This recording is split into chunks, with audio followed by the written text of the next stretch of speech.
এইভাবে একটু টান দিয়ে ধরে রাখবেন, 10 পর্যন্ত গুনবেন, ছেড়ে দিবেন।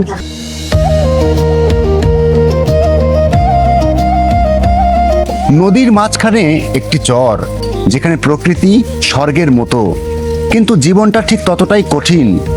এটা অমরপুর চর, যেখানে অসুস্থ হওয়া মানেই ভাগ্যের উপর ছেড়ে দেয়া জীবন। এই জিনিস দেখতে পাবো আমি ভাবিই নাই। এইটুকু একটা বাচ্চা ড্রোন উড়াচ্ছে, খেয়াল করে দেখেন।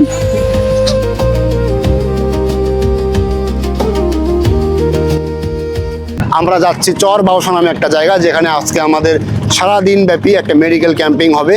ওই এলাকাতে, যে প্রত্যন্ত এলাকা, যেখানে এখনো অবধি নাগরিক সুযোগ সুবিধার কিছুই সেখানে এখনো পর্যন্ত স্পর্শ করতে পারে নাই, এইরকম একটা গ্রামে এখন আমি যাচ্ছি।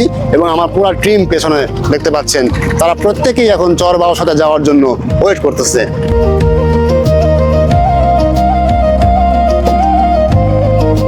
আজ আমরা রওনা হয়েছি এক ভিন্ন যাত্রায়।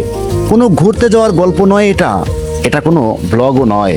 আজকে যাত্রা কিছু মানুষের মুখে হাসি ফোটানোর, সাথে আছেন একজন ডাক্তার।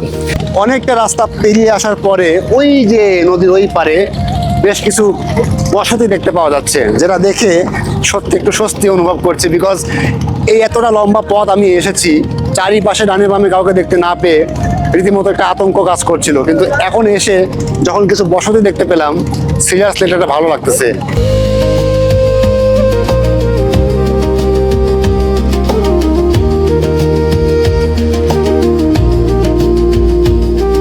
দূর থেকে দেখলে মনে হবে এটা কোনো ছবির দৃশ্য। সবুজ নদী, খোলা আকাশ, কিন্তু সৌন্দর্যের ভেতরেই লুকিয়ে আছে হাজারটা না বলা কষ্ট। এখানে অসুখ মানেই নদী পার দেওয়ার ভয়, অথবা চুপচাপ সহ্য করে যাওয়া। কেমন আছেন? ভালো আছেন?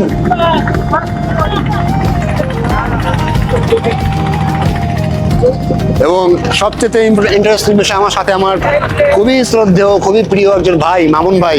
সে নিজেও কিন্তু তার ক্যামেরা নিয়ে ব্যস্ত।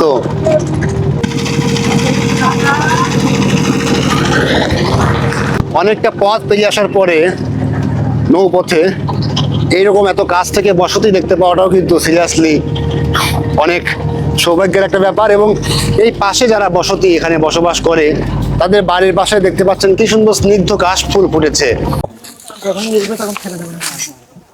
ফাইন, ধন্যবাদ।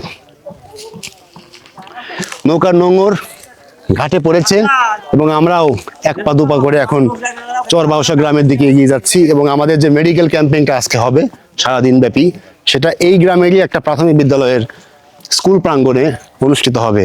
এবং এই গ্রামে যারা গ্রামবাসী আছে, বিভিন্ন রোগে যারা আক্রান্ত, তাদেরকেই সারাদিন ব্যাপী একটা ফিজিওথেরাপির উপরে মেডিকেল সার্ভিস দেওয়া হবে। আমরা একটা বাসাতে আমাদের এখন ওয়েলকাম জানানো হয়েছে, এবং এই বাসাতে আজকে দুপুরের খাবারটা এখানেই আমরা খাবো। এবং এখানে বলে রাখি, বাসাতে কিন্তু কোনো ধরনের কোনো নাগরিক কোনো সুযোগ সুবিধাই এখানে নেই। ইলেকট্রিসিটি বলেন, ইন্টারনেট বলেন, মানে কমপ্লিটলি সব কিছু থেকে আমি এখন বিচ্ছিন্ন। এবং এইরকম অবস্থাতে এরকম বাসাতে আমাকে এখন যেতে হচ্ছে। এবং এখানে আজকে দুপুরে খাবারটা আমার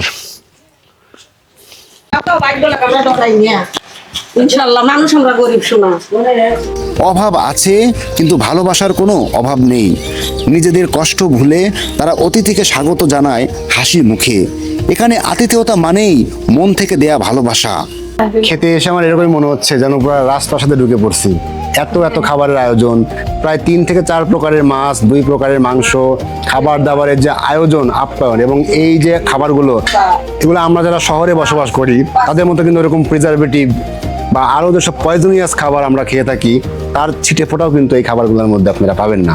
এই খাবারগুলোর মধ্যে যেমন সলিডারিটি আছে, তেমন অ্যাকচুয়ালিটি আছে, তেমন স্নিগ্ধতা, মুগ্ধতা এবং ভালোবাসার পরিপূর্ণতা ভরা এই খাবারগুলো। খুবই ভালো লাগছে। আসলে কখনো চর অঞ্চলে আসা হয়নি, এসে এইভাবে যে আতিথেয়তাটা হবে এটাও কল্পনা করতে পারিনি।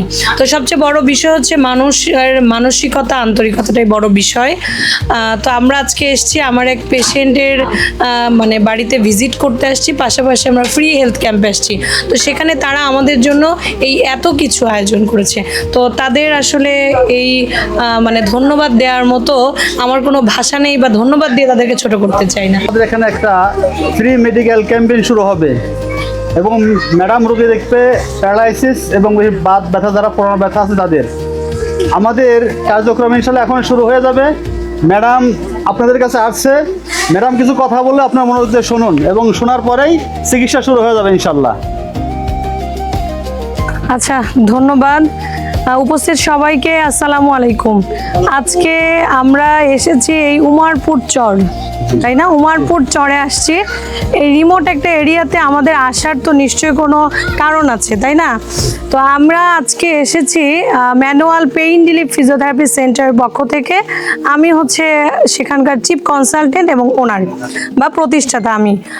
দেখতে পাচ্ছেন আমাদের মেডিকেল ক্যাম্পিং কিন্তু অলরেডি শুরু হয়ে গেছে এবং এই যে লম্বা সিরিয়াল, রোগীদের সিরিয়াল, সানজিদা মনসুর ম্যাডাম তিনি রোগী দেখা অলরেডি শুরু করে দিয়েছেন এবং এই যে বাইরে বিশাল লম্বা রোগীদের সিরিয়াল।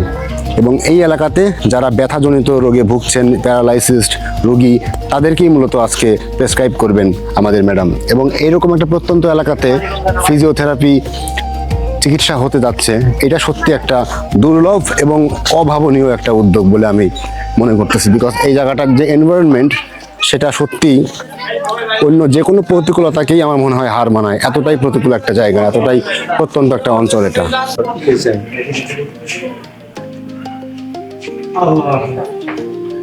এরকম ক্যাম্পিং কি আগে কখনো হয়েছে আপনাদের গ্রামে? না, হয় নাই, হয় নাই না? হয় নাই। আচ্ছা, আপনি আজকে কি রোগ দেখাতে এসেছেন? আইছি ব্যথা, মাজার ব্যথা, গিরি ব্যথা, কোথায় ব্যথা হয়, কেমন? ব্যথা মানে আমকো ফেরে উঠি, এমন কোনো চিকিৎসা নেই। এখন এই চিকিৎসা আমার ভালো লাগছে, তারই লেগে আইছি। হ্যাঁ, এটা আমাদের কাছে খুব ভালো লাগছে। হ্যাঁ, আমরা খুব সুবিধা মনে করতেছি এই জিনিসটা আর কি। আমাদের জ্ঞানে আমি খুব সুবিধা মনে করতেছি। এবং এটা কিন্তু ফ্রি মেডিকেল ক্যাম্প। হ্যাঁ, এর জন্য তো আরো সুবিধা মনে করতেছি যে যে গরিব মানুষ অনেক টাকা পয়সা খরচ করতে পারে না, টাকা পয়সা চিকিৎসা হইতে পারে না, হয়তো ফ্রি একটা পাইছি, সুবিধা পাইছি, এর জন্য আমাদের আরো ভালো লাগছে। তো ফিজিওথেরাপির কখনো কোনো মেডিকেল ক্যাম্পিং কি এর আগে কখনো? না, এখানে করতে আসছিল না। এটা আমরা আনন্দ, এটা মানে খুশি, ফ্রিতে রোগীর চিকিৎসা হচ্ছে, আমরা দেখাইতে পারছি, এটাই অনেক খুশি। তো আপনাদের এখানে যখন আপনাদের কোনো সমস্যা হয়, রোগ ব্যাধি হয়, সেটা দেখানোর জন্য তো ডাক্তার লাগে। কোথায় যেতে হয় সেটা? এটা বেড়াতে যেতে হয় আমাদের, মানে নদী পার হয়ে? নদী পার হয়ে। এরকম একটা ফ্রি সার্ভিস পাচ্ছেন। যে এটা আমরা খুব খুশি ফ্রি সার্ভিস পেয়ে। কেউ বছরের পুরানো ব্যথা নিয়ে, কেউ বা নতুন অসুখ নিয়ে। ডাক্তার শুনছেন, দেখছেন আর দিচ্ছেন শুধু ওষুধ নয়, দিচ্ছেন ভরসা আর ভালোবাসার আশ্রয়।